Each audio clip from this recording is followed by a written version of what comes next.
మనము ఏదైనా ఒక మంచి పని చేయాలంటే మనసున్నప్పుడు మార్గం దానంతట అదే కనిపిస్తుంది. భగవంతుడిని కొలవడానికి కావలసింది శ్రద్ధే కానీ ఆడంబరం కాదు. అన్నిటికీ మించి అన్నీ నాకే తెలుసు అని అహంకారంతో సాగే పూజలు ఎందుకు పనికిరావు. హలో అండి, welcome back to our channel. Karthika మాసం నెల రోజులు మనము ఎంతో భక్తి శ్రద్ధలతో పూజలు చేసుకున్నాం కదా.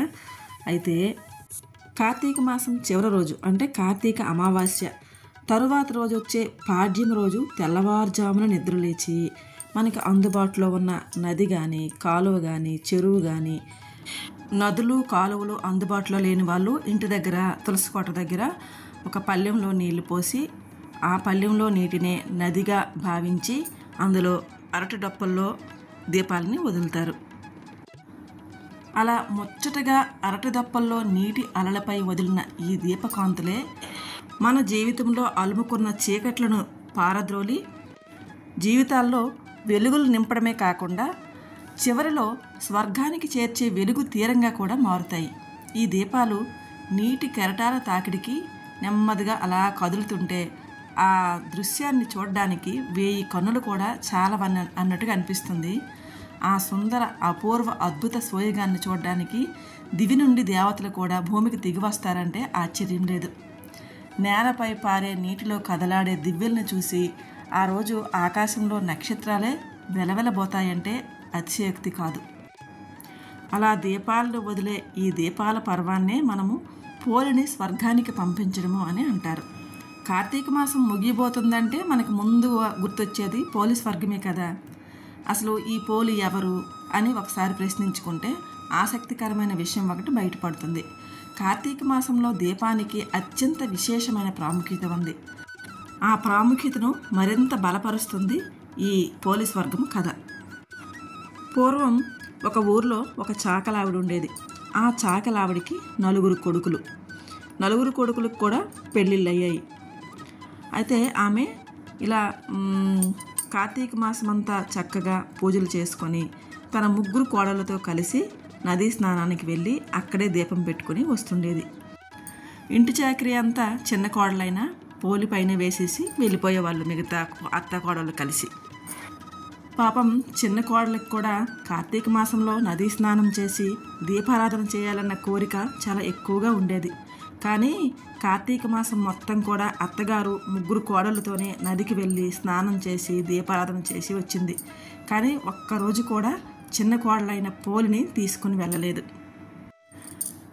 ఇలా కార్తీక మాసం అంతా పూర్తయింది. తర్వాత కార్తీక అమావాస్య రోజున ఆ అత్తగారు తెల్లవారుజామున లేచి తన 3 కోడళ్ళతో కలిసి నదికి వెళ్ళింది.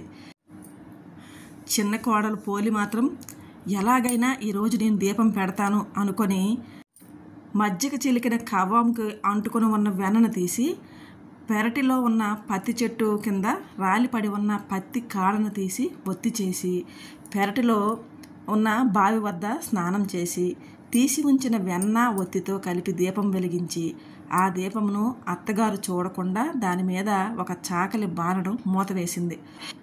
అంతలో హఠాత్తుగా ఆకాశం నుండి దేవదూతలు పోలి కోసం విమానం తీసుకుని వచ్చారు.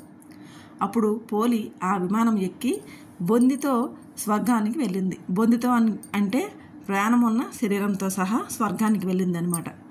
ఆమెను ఆ విధంగా వెళ్ళడం నది ఒడ్డున దీపాలు పెట్టుకుంటున్న వారు చూసి ఓహో చాకల పోలి స్వర్గానికి వెళ్తుంది అని అందరూ ఆశ్చర్యంగా చూశారు. అంతలో పోలి అత్తగారు మా పోలి స్వర్గానికి వెళ్ళడం ఏమిటి అని ఆమెను ఆమె 3 కోడళ్ళు ఆశ్చర్యంతో చూశారు. అలా చూసి వాళ్ళు తాము కూడా పోలితో పాటు స్వర్గానికి వెళ్ళాలని పోలి కాళ్ళు పట్టుకొని గాల్లోనే ఇలా ఊగారనమాట. అప్పుడు విష్ణుమూర్తి వచ్చి నీవు నీ చిన్న కోడలని వదిలేసి మిగిలిన 3 కోడలను మాత్రమే తీసుకొని వెళ్ళి శ్రద్ధ లేకుండా భక్తి లేకుండా దీపాలు పెట్టుకున్నావు.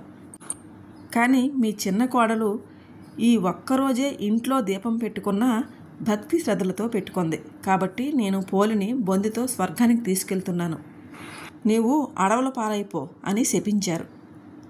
ఇదేనండి చాకల పోలి కథ. ఈ కథను విని అక్షింతలు వేసుకుంటే కార్తీక మాసమంతా పురాణం చదివినంత పురాణం విన్నంత ఫలితం పరిపూర్ణమవుతుంది. మీరు పూజ చేసుకునేటప్పుడు తప్పకుండా ఈ కథనైతే పక్కన పెట్టుకొని విన్నా సరిపోతుంది, లేదంటే మీ దగ్గర ఉంటే చదివైనా చదువుకోండి. ఐ హోప్ ఈ వీడియో మీకు నచ్చిందని అనుకుంటున్నాను. వీడియో నచ్చితే లైక్ చేయండి, షేర్ చేయండి, సబ్స్క్రైబ్ చేసుకోండి. ఓం కార్తీక దామోదరాయ నమః. బాయ్ అండి.